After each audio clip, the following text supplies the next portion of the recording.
Hi, Hi, Silver Fox. Hi, how are you? I'm good. How are you? Good, good, good.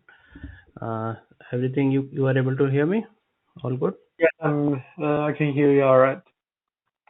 All right. So, today you have requested for a coding interview for Amazon. Is that right? Uh, yes. All right. So, before I begin, can you little bit tell about where are you in terms of your preparation? What are you looking to Okay. check? And then we can take it from there. And what Okay. what label are you interviewing for in the company? Um, I think I'm interviewing for industry hire. I currently have about 11 months of experiences, and since Mhm. and my interview is scheduled out next Monday for loop interviews, and um, I have done all the liquid Amazon car questions and Mhm. also was following the grokking the code interview patterns questions. Mhm. Finished most of them, and yeah, that's basically my progress right now. All right. So you are interviewing for SD1, right? Yes, I did SDE one. Right. Oh, cool. All right. So I'll tell you a little bit about Amazon interview. Okay. And so basically, in the coding interview, we ask a couple of leadership questions Okay. to check the leadership principles of Amazon, like bias for action, ownership, all those things. And then we ask two questions, which is one easy or one medium, or one or just one question which can be medium or hard problem. Okay, so this Okay. is the generally the format. So today I can cover one uh, leadership principle question and one coding question, or I can skip leadership principle if you want to totally focus on coding question, and I can cover two question coding question. So which one would you prefer? Um, can we cover one leadership principle question and one coding question? Sounds good. Sounds good to me. And yeah, and in the interview, during the interview, I'll be taking some notes. So you might hear my keyboard sounds. So just be mindful of that. I'm just taking notes, which I will share with you towards the end of the round.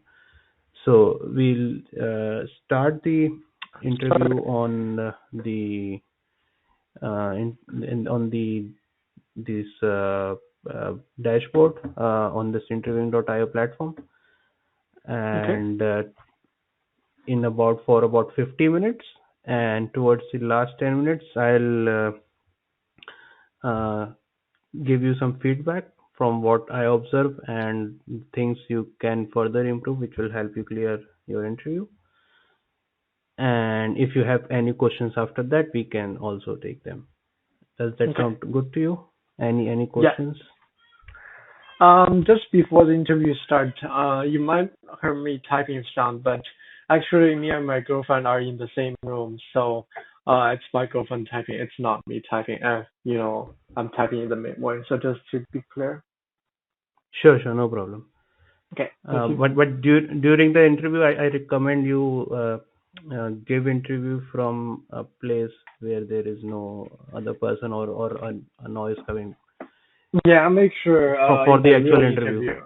Yeah, in the Yeah, actual interview, I'll be the yeah, only yeah, one in the room. yeah, yeah. All right.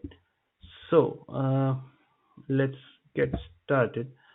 Uh, so I'll start with the behavioral question first.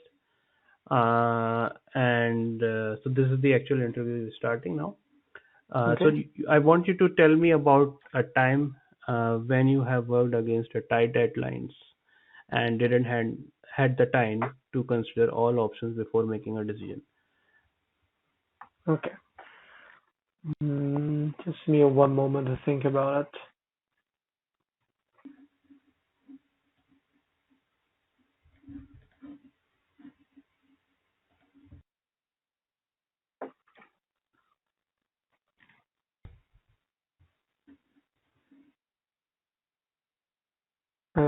against the chat dialog. I didn't have enough information to. No such cases. I think I have one. So, um, I think I will start with this example. So during my time at FAANG International as a junior web developer, my job responsibilities includes working with other developers um, for this internal HR Mm-hmm. system. And Mm-hmm. I remember for some reason the client wanted the next deliverable to be 2 weeks earlier, and by then, Mm-hmm. to be honest, we weren't quite ready for the deliverable to be 2 weeks earlier. So we Mm-hmm. must cut something. But our Mm-hmm. manager is busy with other projects and other stuff, so it falls into us to Mm-hmm. decide which feature and which part to cut off. So I did a bunch of researches, like Mm-hmm. including what are some common internal HR systems on the market and what features, what functionalities do they have, and what's the most Mm-hmm. popular functionalities and all that. And I found that there's one Mm-hmm. particular functionalities uh, that it's not very well used. It's apply for promotion Mm-hmm. because um, Mm-hmm. in the market, if this is how we designed it. If if someone were to apply for promotion, then he would submit a Mm-hmm. application form in the software, and this Mm-hmm. application form will be reviewed by some real person. So um, Mm-hmm. the but the only process that was cleaned up here, it's uh, you don't have to pass this application form to someone else in person. Mm-hmm. But this Mm-hmm. feature it supposedly takes the longest to complete because we have to Mm-hmm. build a built-in form filter and gather it's a lot of information and a lot of form field to be built. So, Mm-hmm. based on these information, and also discussed with other teammates, and we decided to cut off these feature for the next deliverable. And we also informed the client about this, talked about the upcoming like deadlines and the decision we are about to make. The client was okay Mm-hmm. with our decision, and I also talked to the manager about that, and so we moved on with this, cutting off this feature for the next deliverable. And with this feature cut off, and this feature actually should take longest to develop for the next deliverable from the list of functional Mm-hmm. requirements. So we were able to Mm-hmm. make it to the deadline within the time frame, and also we made sure that the other deliverable, the other function requirements for the next deliverable were completed on time and was very high quality. And in the demo, our clients stressed that they were pretty happy with this new deliverable given the deadline and the feature can be moved to the next deliverable and yeah, that's basically what happened. So yeah. Got it. So, how much time did you had initially, and from which you reduced 2 weeks? Okay. And after you removed this feature, were you able to achieve that time? Okay. So originally we had about a whole sprint plus a week. So it's basically Mm-hmm. 4 weeks plus 5 weeks in total. Our sprint is counting like 4 weeks as one sprint, so it's just 5 weeks.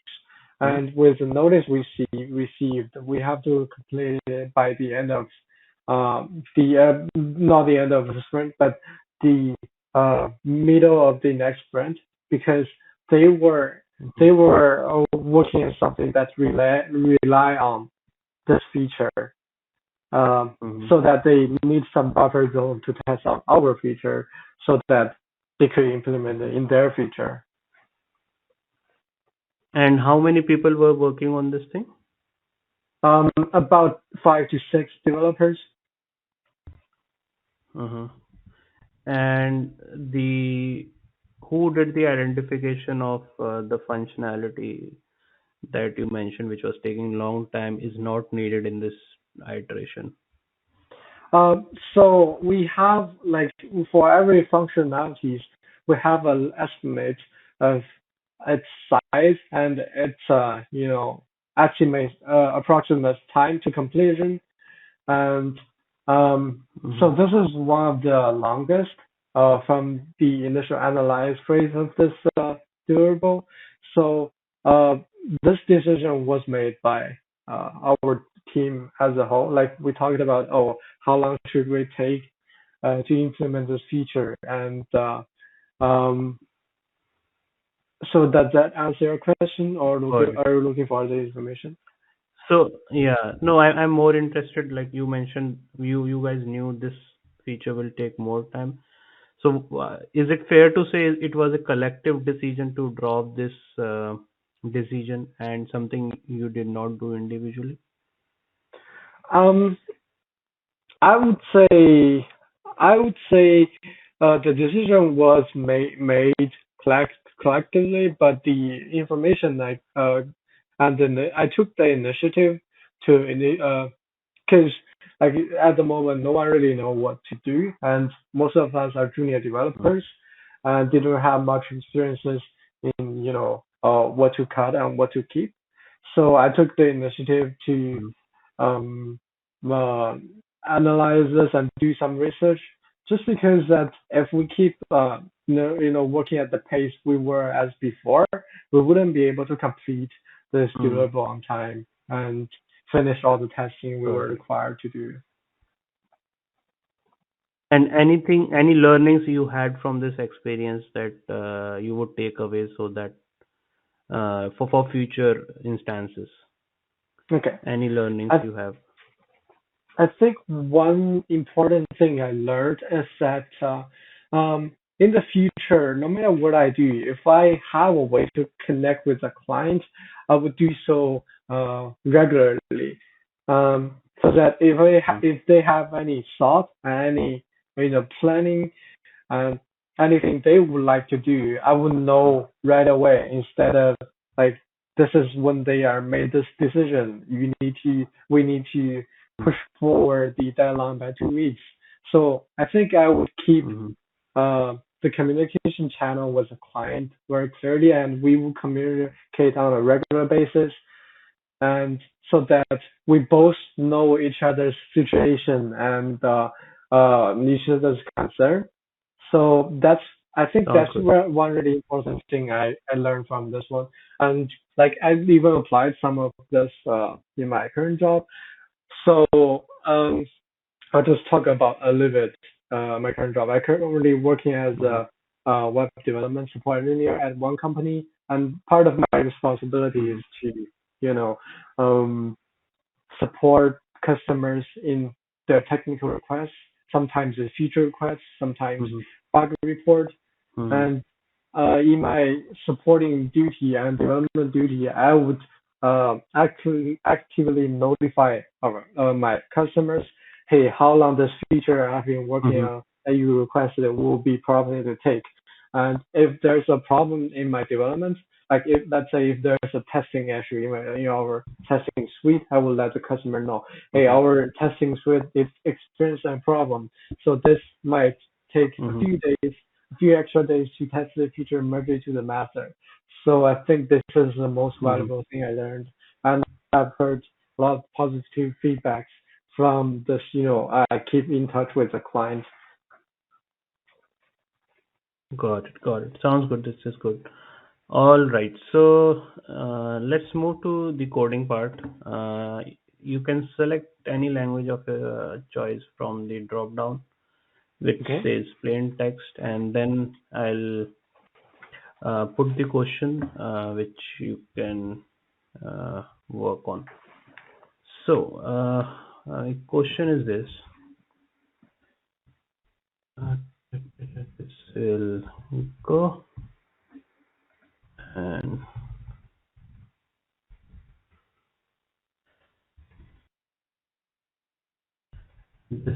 question. This is the question. You can go through it. I'll put some test cases for you. You can just read it through and let me know if you have any questions. Okay.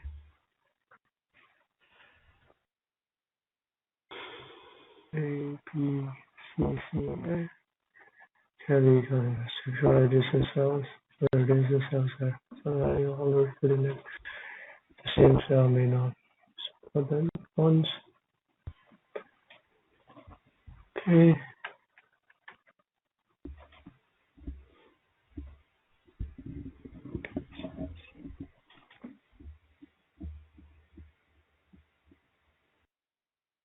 A, B, C, B. The initial thought I have, the initial thought I have on my head, in my head, it's DFS. But that would take OMN squared. Like I need to traverse through the whole grid for every letter that is equal to the starting letter. So that will be in BFS. Can you explain more, like how will it work and the complexity aspect? Okay, sure. So, for example, the first example, I have A, B, C, C, E, D, and in this case, I would start with top left corner, this letter A. Since the letter A is starting this index, I would have a pointer pointing to this A. Let's say the pointer is equals to P. And since I already got this A from this index, I would increase the pointer to pointing to B. Then I would search top, left, bottom, right. Since that's a requirement, right? Horizontally or vertically neighboring. These four indexes, these four places, top, left, bottom, right. If they were to be a B, I would have this stack thing that is keeping track of which node to wait the next.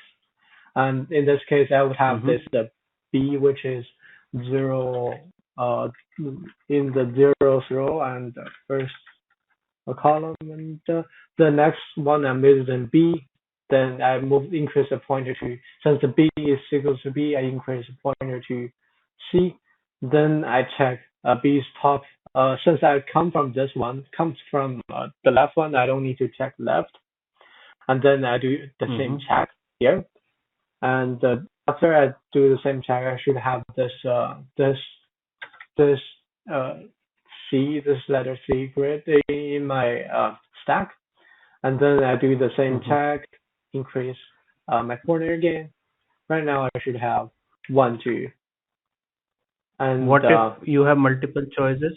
Let's say you have B also here and then C here. Okay. I think what I'm going to handle is I will do it recursively. And I would return true, whether true or false, if my pointer is at the last index of the word. And if it's, let's say, if my pointer is here and I got to the last index and these two are a match, then I would return true. Or in the other case, if I have traversing A, B, C, and I didn't find another matching C, because if I were to traverse to this, right, I didn't find another C from the C, I would return false. And I would return a recursive call like helper. Let's say this recursive call is helper, and helper traversing through top, left, bottom, right. Like these four helper. Like if any of these helper functions return true, I would return true. That means I have found an answer.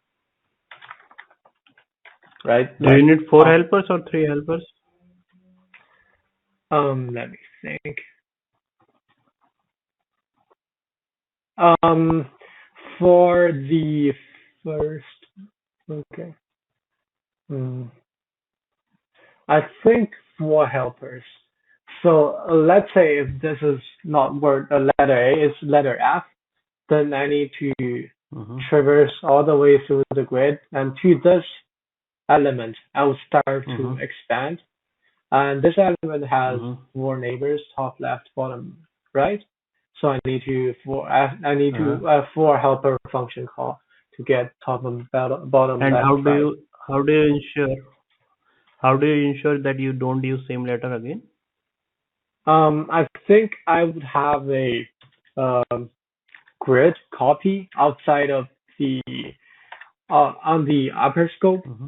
so that I would have access to it for the uh, for the same for the to check that to check the position that I have visited in the same iteration.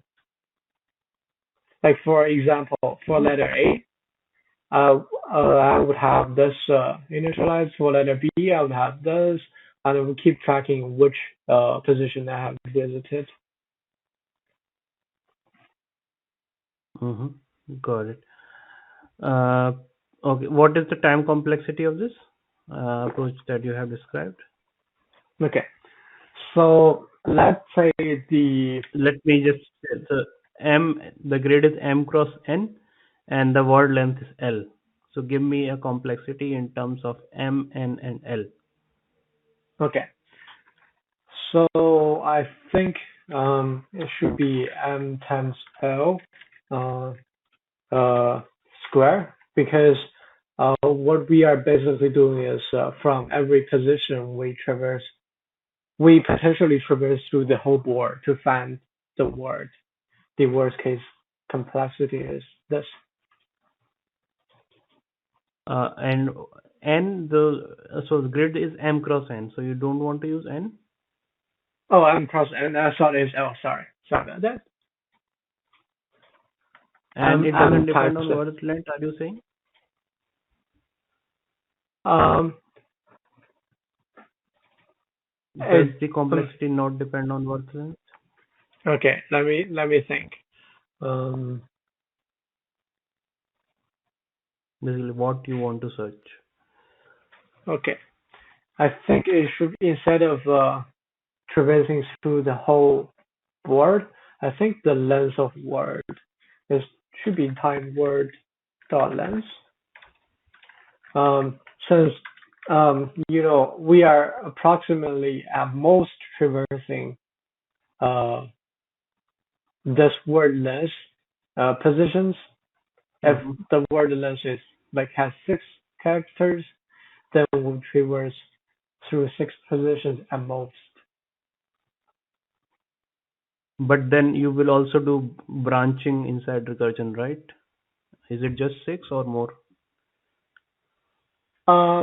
Not necessarily like six, um, six, but it's I think it's like linear. It's a linear relationship with the word length. Mm-hmm. So it's not necessarily So time word. So it should yeah. be like So what it should be? oh should be something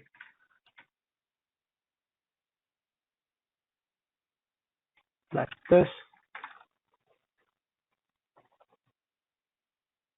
So the grid length, the grid size times word length.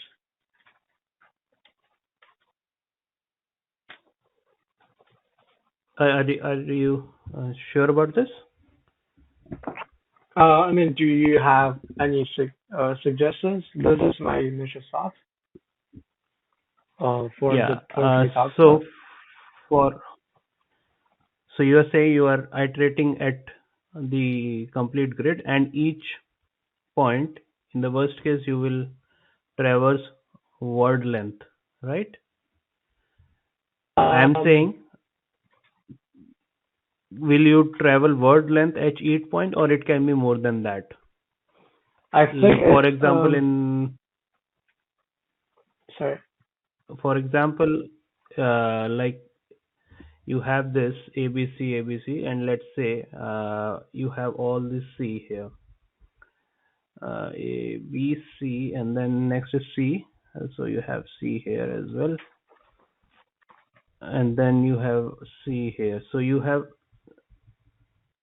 if you look at the C, A, B, then you have a C at three places, Okay. right? So you have three choices to go, right? A, B, C, and then you, for the fourth C, you have three choices, Okay. right? And then Yeah. each will go on, each can go on further till word length, right? Yeah. You can keep getting more choices. So do you think it is word length, the number of iteration at each node? I think in this case, I'm expanding exponentially word length square um, because word time. Let me sorry, just let me think. So for each of the lengths, I could have time for complexity. Like if what it, let's say if I have four choices for B, for each of the choice for B, I would have four choices of C. For C, I would have another times Okay, four. let's do one thing. Let's do one thing. I think we can skip this part. I think I got an idea, and you are thinking in the right direction. You are close, but not yet there. I want you to write the code for this and run it for on these two test cases. Okay, Basically, so that we can get an idea of how you can translate the idea into the code. okay, sure.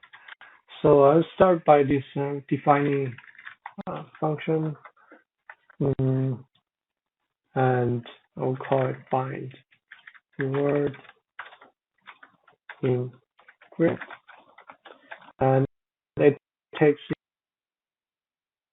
in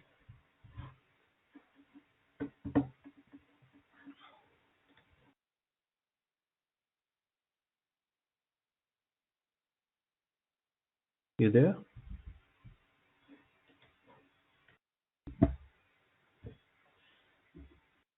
Hello?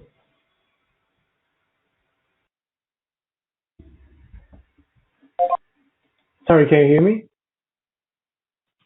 Yeah, I can hear you now. I lost you a little a while back. I just refresh the page now. I'm good. Okay. I would have Okay. a I would have a memory called visited, and this will be initially a array, and I would Hmm. copy the grid um, to let row footer 0 and row smaller than grid size length and row plus plus and for that column goes to um, 0 column smaller than grid row plus and column plus plus. And for this, I would have a uh, cost per row variable so that I keep track of per row, Mm-hmm. and I will push every element to per row for the grid push grid row column, and after pushing every element with the did, I'll push this row to where it did. So I'll just have it for at here for now. Later, I will transfer it to another helper function to give the code cleaner. Okay. Okay. And we have the visited to track this visited state of each node. Right now, I think right now we should define the desperate function.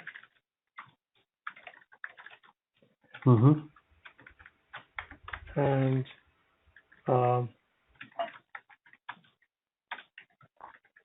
it has access to visited, grid, and word. I think I'll pass in the index of the word character that I'm looking for. Initially, there should be 0, so I'll pass index 0, and since we call this DFS on every position of the board, I would assume I think we should also have a row and column variable to tell me which position on the board that I'm going to visit. So I have this cost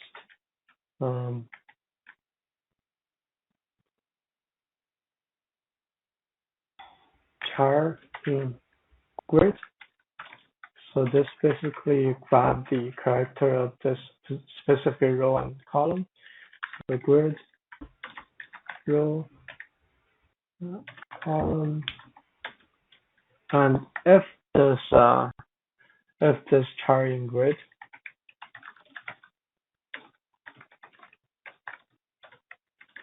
is equal to word, the specific index we are looking for, and we call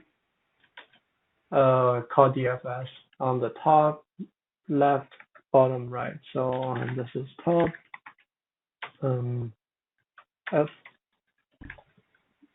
If row is greater than 0, we're just checking if this is a first row greater than 0, and then grid.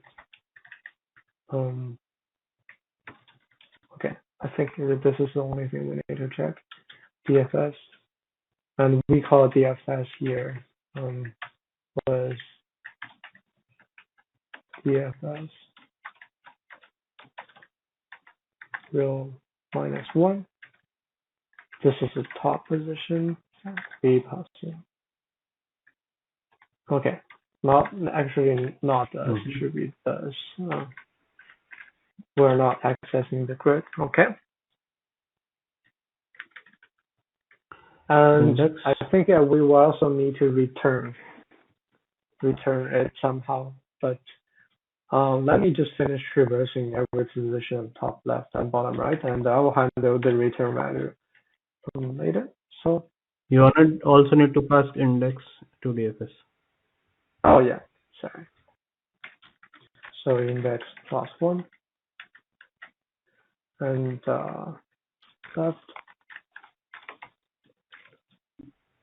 left is column greater than 0, and we call DFS. Let me just copy and paste this real quick. It's not row -1, it's column -1, and the bottom of row is smaller than grid dot length -1. So that means we have one extra row to traverse. So, and if this is the case, we call DFS again. Oops. Okay, and last case, right. Right, we check column smaller than grid. This rows distance -1, similar to the bottom case. Okay. And in this case, we also column is equal to 1. And we would have, I think I would have,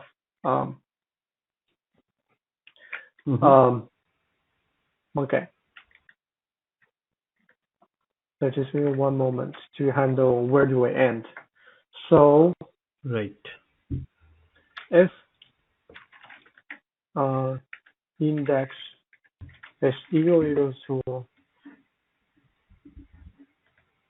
word dot length -1, so that means we're at the last index, and we return true. And so we need to also find some way to return all these 4 cases. I think I would have 4 variables, since we need to check we need to check if there's a top before calling the DFS on top position. And also we need to account for the visiting state to be better performing. Yep. So I'm thinking to handle the first case, like our return value, I will declare top has char equals to this, and I would also have this left has char. Oops, I just glitched for a moment. Left has char, and this bottom has char.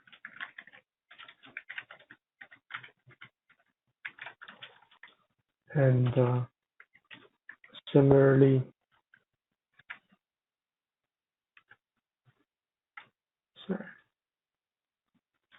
we would have this right has char. And we return if any of these is equal to true. That means we have found. Okay, actually, I'm not in the scope.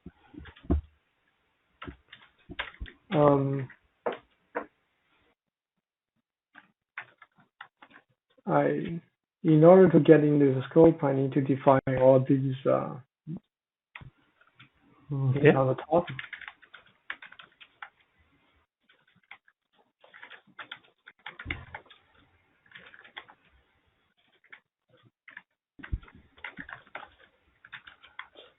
Right has char false, and clear this top has char or left has char or bottom has char or right has char. Okay, so and we return DFS. Okay, not here. Since we need to call for every index, for every position of the grid, we actually need to call this in a for loop. And okay, at here we have this variable const found word equal to DFS, and DFS from position 0, and row at 0, column is column. And if in any case found word is equal to true, we return true.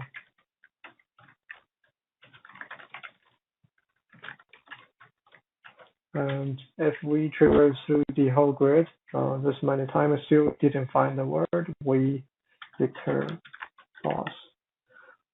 Just let me go through this one more time and see if I'm missing anything. I know that What are you?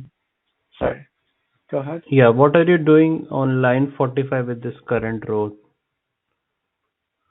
I'm just making a copy of the grid,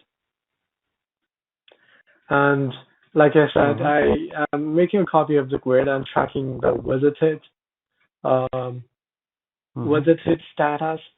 I'm thinking of I'm thinking of trying to go through this part of the logic first and then apply this. Sure. Okay. Okay.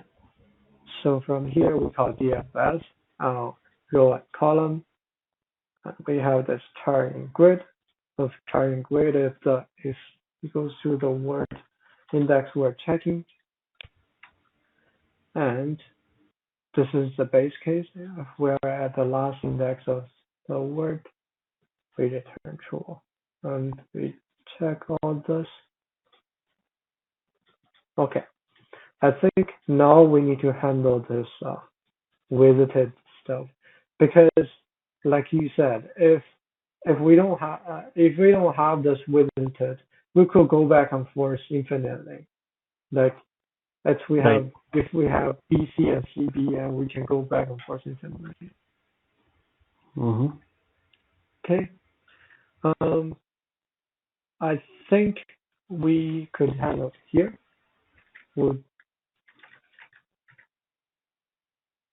Since we're checking this grid arrow here, we could mark it as visited. So visited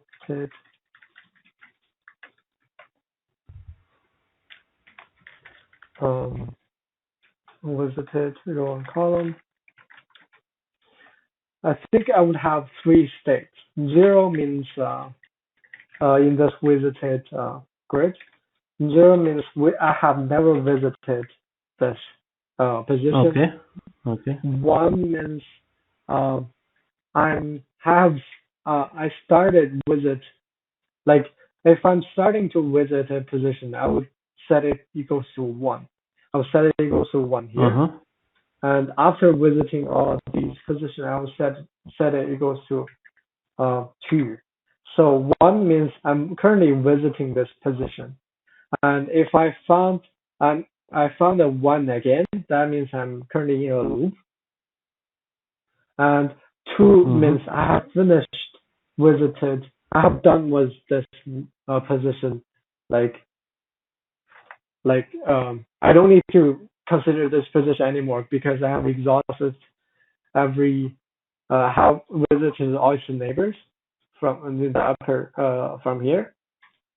So I have 2 states, 3 states, 0, 1, 2. One question, you can start from the bottom and come back at top, right? Start from the bottom. So if you bottom and come back at top, right? So if you start from top and then you will start visiting, you will not find anything and you will mark it as 2. But then you start at bottom again and then you start going up, you will see it as 2. Right? Am I right? Yeah. Do you understand what I'm trying to say? Okay. So what I'm thinking is that to prevent infinite loop, I would have a fresh visited grid defined here. So so this will be new every time. But when I call this DFS, sorry, it should be here. When I call this DFS, I will have this visited freshly new, so that that means I haven't visited any of them, right? For every time I have a freshly new visited grid. And so that we could prevent that we have traversed over here and we have already visited this one, we don't check this one. So that should prevent the case. Okay, so in order to make this work, I'm making a copy of deep copy of this visited. So I think it's a great time to separate this into a new helper function since we are Mm-hmm. creating a copy every time. So Mm-hmm.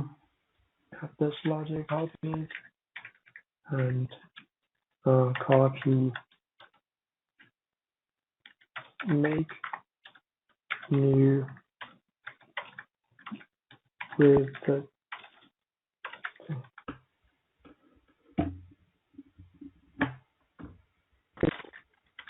it's a bit long. And this will return a visited um, copy. So it's a new visited copy every time. We don't refer, we are not referring to the address of previous visited, but a new array. And Mm-hmm. we would have visiting status script here. So go to calling this function, make visited status grid, and we pass it into let me try to think for a moment. Actually, we don't need to pass in here because where we call the function fun word DFS, we are in the same scope here, and we have access to this within status grid. Mm-hmm. Actually, I need to define it outside because that only accounts for the first DFS call. If I call it here, I don't have access to this within status grid. So I think it would be better if I define the variable here. Let within status grid equals to null, and I set it equal to this right before I call find word, and Mm-hmm. this case I need to handle all of checking. So check before setting it if visited status grid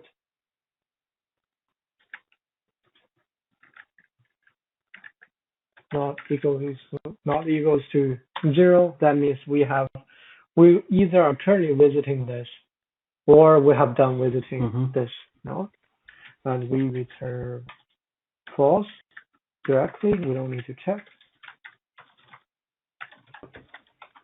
And we are setting it to currently visiting at here, and we do all the visiting. And after that, we set a equals to 2. Okay. I think this should handle the if and loop case. And So you have still have three states, 0, 1, and 2. yeah, let's still have 3 states. Okay. Um, So you are checking if it is not 0, you are making it as 1. And then checking if it is matching the word. Are you still with me?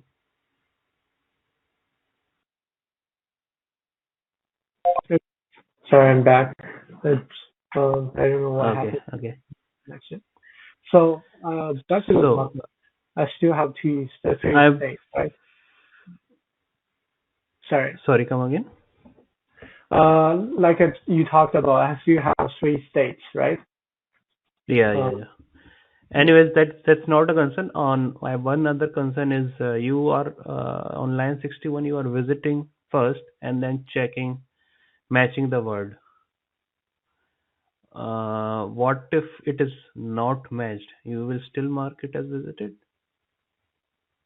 mm, let's see.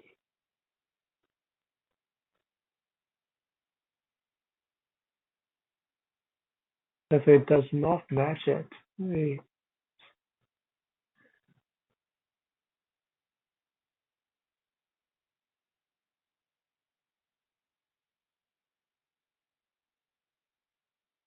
You get what I'm trying to say? Let's say you Yeah, start with A.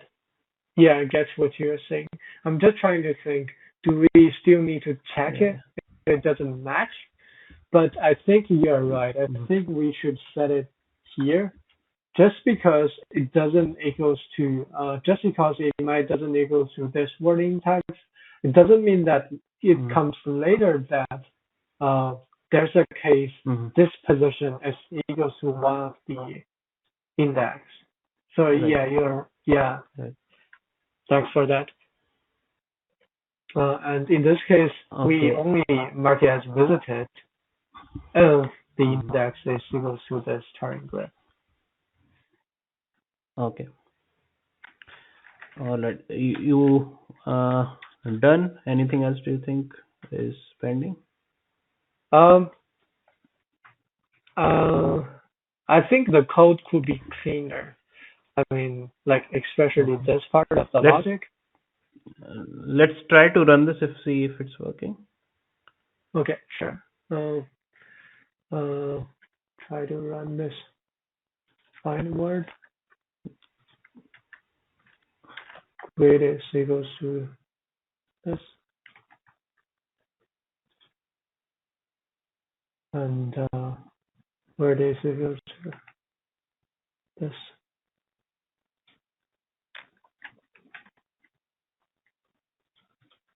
Console block.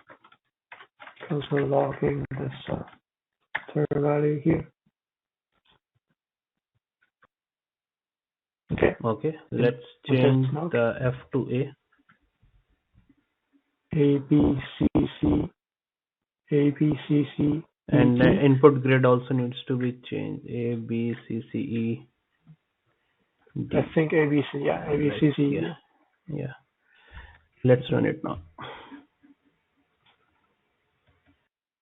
Okay, it was false. It's not returned. Yeah. It should return true, right? Yeah, it should return true. Yeah. Let me think which part Do you want to? could have. Yeah.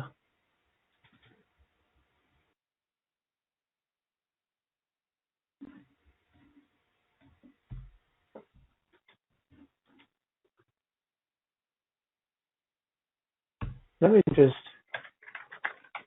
also logging this out. Char thing.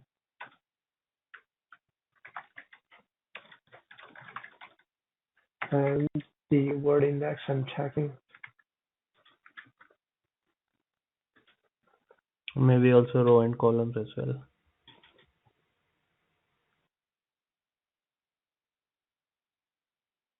Okay. Why is it returning false without printing? It's not even going inside, maybe. Oh, okay. I see. I have this. I should have this curl.push. Okay, the visited status should have just 0. Right now, okay. Let me just call the. I think there's something wrong with this visiting status grid.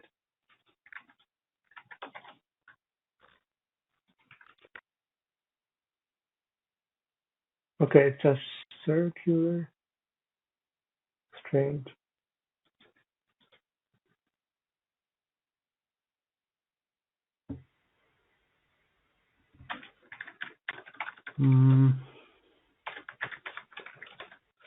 It's a circular, right?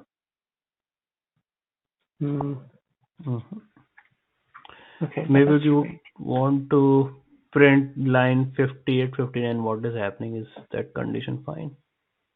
Yeah, I'm just checking. Like the visited grid, it's a circular array. Like it's an array of circular array for some reason.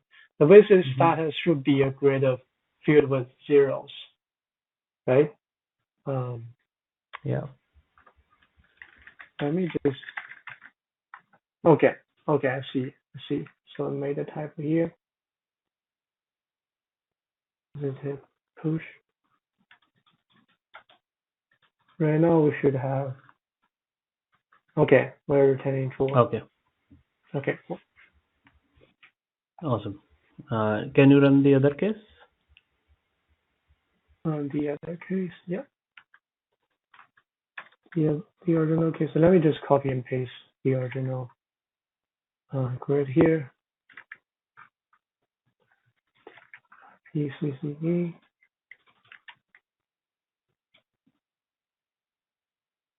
Okay, sure. Not this one. I think I have the 7 ABCB line 26 to 33.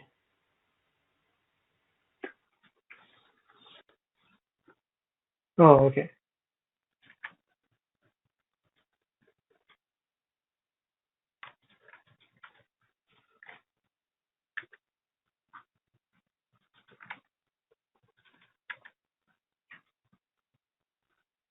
Okay, we got false. All right. Sounds good. Cool. That's it on this coding test. I think you did good. Let's get into feedback now. Okay. Okay, sure. All right. So let's close this coding first, and then I'll come back to leadership principle again. So in this, I think you did good.